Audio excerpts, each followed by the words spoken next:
I am the Tofu Golem. Please enjoy the video. In this video, I will show you how to make delicious avocado guacamole. First, let's gather our essential ingredients. You'll need 2 to 3 ripe avocados, 1 small red onion, fresh cilantro, and 1 jalapeno for a little kick. We'll also use 1 lime, along with salt and pepper to taste. Having everything ready makes the process smooth and enjoyable, ensuring your guacamole is perfect. Now let's prepare those beautiful avocados. Carefully cut each avocado in half lengthwise and twist to separate.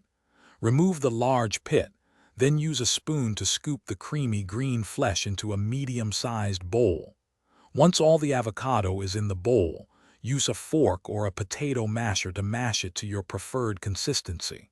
Some like it chunky, others super smooth. With your mashed avocado ready, it's time to add the flavor. Finely dice about 1/4 of a red onion, chop a handful of fresh cilantro, and mince 1 jalapeno, removing the seeds if you prefer less heat. Add these to the bowl. Squeeze the juice of 1 whole lime over the mixture. This adds a crucial bright, zesty note and helps prevent browning. Finally, season generously with salt and pepper. Gently fold all the ingredients together until well combined. Taste and adjust seasonings as needed. You might want a little more lime or salt.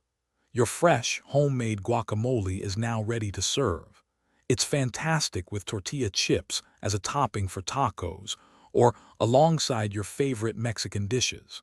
To store any leftovers, press plastic wrap directly onto the surface to minimize air exposure, keeping it fresh for up to 1 day. Thanks for watching. Consider subscribing if we helped you today.